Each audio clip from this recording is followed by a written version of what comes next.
ಇದು ಟಿವಿ ವಾಹಿನಿ ಎಲ್ಲರಿಗೂ ನನ್ನ ತುಂಬು ಹೃದಯದ ಸ್ವಾಗತ. ನಮ್ಮ ಲಕ್ಷ್ಮೀಪುತ್ರ ಮೊದಲನೇ ಇನ್ಮೇಲೆ ಅನ್ನೋ ಒಂದು ಸಾಂಗ್ ಇವತ್ತು ಲಾಂಚ್ ಆಗ್ತಾ ಇದೆ. ಇದಕ್ಕಿಂತ ಮುಂಚೆ ನಮ್ಮ ಲಕ್ಷ್ಮೀಪುತ್ರ ಚಿತ್ರದ್ದು ಒಂದೆರಡು ಮಾತಾಡ್ತೀನಿ. ಅಂದ್ರೆ ಈ ಲಕ್ಷ್ಮೀಪುತ್ರ ಅಂತ ಟೈಟಲ್ ಇಡೋಕ್ಕಿಂತ ಮುಂಚೆ ಈ ಸಿನಿಮಾ ಕತೆ ಅಂತಂದ್ಬಿಟ್ಟು ಶುರುವಾಗಿದ್ದು ಒಂದು ಕಿಸ್ ಎಲ್ಲ ಮುಗಿದಿತ್ತು ನಂದು ಸಿನಿಮಾ. ಕರೋನಾ ಟೈಮಲ್ಲಿ ಚಿಕ್ಕು ನಾನು ಒಂದ್ಸತಿ ಎಲ್ಲೋ ಒಂದ್ ಕಡೆ ಸೇರಿದ್ವಿ ಮನೆಯಲ್ಲಿ. ಕರೋನಾ ಆಗಿತ್ತು ಅವಾಗ. ಕರೋನಾ ಇದ್ದಾಗ ನನಗೆ ಈ ಕತೆ ಎಲ್ಲೋ ಒಂದ್ ಕಡೆ ಒಂದು ತಲೆಯಲ್ಲಿ ಓಡ್ತಾನೆ ಇತ್ತು.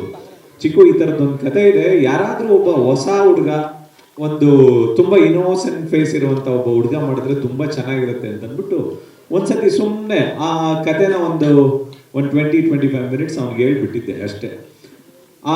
ಅಲ್ಲಿಗೆ ಇದು ಲಕ್ಷ್ಮೀಪುತ್ರನು ಅಂತಾನು ಗೊತ್ತಿಲ್ಲ, ಏನು ಗೊತ್ತಿಲ್ಲ. ಒಂದು ಲೈನ್ ಮಾತ್ರ ಅವನು ನಾನು ಡಿಸ್ಕಸ್ ಮಾಡಿದ್ವಿ.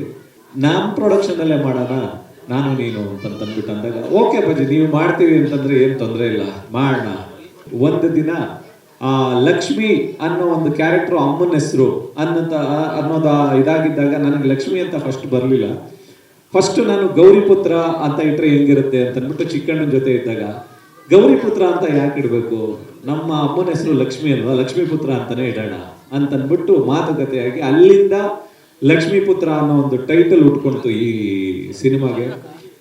ಆ ಲಕ್ಷ್ಮೀಪುತ್ರ ಅಂತ ಇಟ್ಕೊಂಡಿದ್ದ ದಿನದಿಂದನೂ ಏನೋ ಗೊತ್ತಿಲ್ಲ ಲಕ್ಷ್ಮೀಪುತ್ರ ಅಂತ. ಬಟ್ ನಾನು ಈ ಸಿನಿಮಾ ಶುರು ಮಾಡಿದಾಗ ನನ್ನ ಬ್ಯಾಂಕಲ್ಲಿ ದುಡ್ಡಿರಲಿಲ್ಲ. ಚಿಕ್ಕನ ಹೆಂಗ್ ಮಾಡೋದು ಈ ಸಿನಿಮಾನ ಅಂತಂದ್ಬಿಟ್ಟು ಕೇಳಿದಾಗ ಲಕ್ಷ್ಮೀಪುತ್ರ ಅಂತ ಹೆಸರಿಟ್ಟಿದ್ದೀವಿ, ಲಕ್ಷ್ಮಿ ನಮಗೆ ಬರ್ತಾಳೆ, ಕರ್ಕೊಂಡು ಹೋಗ್ತಾಳೆ, ಮಾಡ್ತಾರಣ ಅಂತಂದ್ಬಿಟ್ಟು ಶುರು ಮಾಡಿದಾಗ ಎಲ್ಲಿಂದ ಬಂತು ದುಡ್ಡು, ಹೇಗೆ ಬಂತು ಗೊತ್ತಿಲ್ಲ. ಬಟ್ ರಾಯರ ಕೃಪೆಯಿಂದ ಬಂತು, ಈ ಸಿನಿಮಾ ಶುರುವಾಯಿತು. ಇಲ್ಲಿವರೆಗೂ ಯಾವುದೇ ರೀತಿ ಒಂದು ದಿನನೂ ತೊಂದರೆ ಆಗದಂಗೆ ಅಷ್ಟು ಸುಲಲಿತವಾಗಿ ರಾಯರು ಇದನ್ನ ಕರ್ಕೊಂಡು ಬಂದು ಸಿನಿಮಾ ಮುಗಿಸಿ ಇವತ್ತು ಸಾಂಗ್ ರಿಲೀಸ್ ಮಾಡೋ ಒಂದು ಹಂತಕ್ಕೆ ಬಂದಿದೆ. ಒಂದು ರೀತಿ ಗಾಡ್ ಫಾದರ್ ಅಂತ ಹೇಳ್ಬೋದು. ಸಂತೋಷ್ ಲಾಡ್ ಪ್ರೆಸೆಂಟ್ಸ್ ಅಂತ ಹಾಕಿದ್ದೀನಲ್ಲ, ಅವರು ನನಗೆ ತುಂಬಾ ಯಾವಾಗ್ಲೂ ತುಂಬಾ ಸಪೋರ್ಟ್ ಮಾಡುವಂತ ವ್ಯಕ್ತಿ.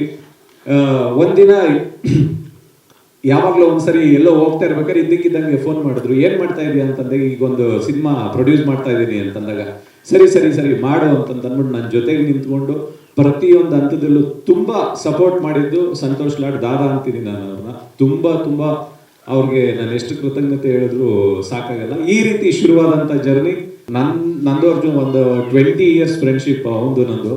ಈ ಲಕ್ಷ್ಮೀಪುತ್ರ ಅಂತ ಇಟ್ಟಾದ್ಮೇಲೆ ಮಗ ಹಿಂಗೆ ಪ್ರೊಡ್ಯೂಸ್ ಮಾಡ್ತಾ ಇದ್ದೀನಿ, ಒಂದು ಸಿನಿಮಾನ ಮಾಡ್ಕೊಡ್ಬೇಕಂತಂದ್ರೆ ನನ್ನನ್ನು ಕೇಳಲೇಬೇಡ, ನೀನು ಹೆಸರಾಕೋ ಆರಾಮಾಗಿ ಸಿನಿಮಾ ಮಾಡೋಣ ಅಂತಂದ್ಬಿಟ್ಟು ಈ ಸಾಂಗ್ ತುಂಬಾ ಚೆನ್ನಾಗಿ ಎಲ್ಲರೂ ಬಾಯಲ್ಲೂ ಇರಬೇಕು. 1-2-4 ಲೈನ್ ನಾನೇನೋ ಬರೀತೀನಿ ನೋಡೋಣ ಅಂತಂದ್ಬಿಟ್ಟು ನಗನಗುತ್ತಾ ಮನ್ಸ ಅಂತಂದ್ಬಿಟ್ಟು ಒಂದು 4-5 ಲೈನ್ ಎಲ್ಲ ಬರೆದು ಹಿಂಗಿದೆ ಅಂತಂದ್ಬಿಟ್ಟು ಒಂದು 4-5 ಲೈನ್ ಒಂದು ಸ್ಲಿಪ್ ಕೊಟ್ಟ ತಕ್ಷಣ ಅವ್ನು ಹಂಗೆ ಹಿಡ್ಕೊಂಡು ಸುಮ್ಮನೆ ಆಡ್ಬಿಟ್ಟ ಹಂಗೆ. ಅದೇ ಅಲ್ಲೇನೋ ನಾವು ಕುತ್ಕೊಂಡು ಟ್ಯೂನ್ ಮಾಡಿದ್ವಿ ಅಂತನೂ ಅಲ್ಲ, ನಾವೇನೋ ಅದಕ್ಕೆ ಕಂಪೋಸ್ ಮಾಡಿದ್ವಿ ಅಂತ ಆಗ್ಲೇ ಇಲ್ಲ. ಅದು ಅಲ್ಲಿ ನಾನು ಬರೋದಂಗೆ ಕೊಟ್ಟೆ, ಅವ್ನು ಹಂಗೆ ಆಡ್ದ. ಅದೇ ಇವತ್ತು ಇಲ್ಲಿ ಬಂದಿರೋ ಇನ್ಮೇಲೆ ಅನ್ನೋ ಸಾಂಗ್. ಅಂದ್ರೆ ಇನ್ಮೇಲೆ ಅಂತ ಏನಕ್ಕೆ ಬರೆದ್ವಿ ಅಂದ್ರೆ, ಪ್ರತಿಯೊಂದು ಹುಡುಗ ಹುಡುಗಿನೂ ಮಾತಾಡ್ತಾ ಇರ್ಬೇಕಾದ್ರೆ ಆಮೇಲೆ ಅಂತೀವಿ ಇನ್ಮೇಲೆ. ಈ ತರದ್ದೊಂದು ಶಬ್ದ ಯಾವಾಗ್ಲೂ ಫೋನಲ್ಲಿ ಮಾತಾಡ್ತಾನೆ ಇರ್ತಾರೆ ಹುಡುಗ ಹುಡುಗಿರು, ಏನ್ ಮಾತಾಡ್ತಾ ಇದಾರೆ ಅಂತ ಗೊತ್ತಿರಲ್ಲ ಲವರ್ಸ್. ಬಟ್ ಆಮೇಲೆ ಇನ್ಮೇಲೆ ಈ ತರದ್ ಒಂದು ವರ್ಡ್ಸ್ಗಳು ಪಾಸ್ ಆಗ್ತಾನೆ ಇರುತ್ತೆ.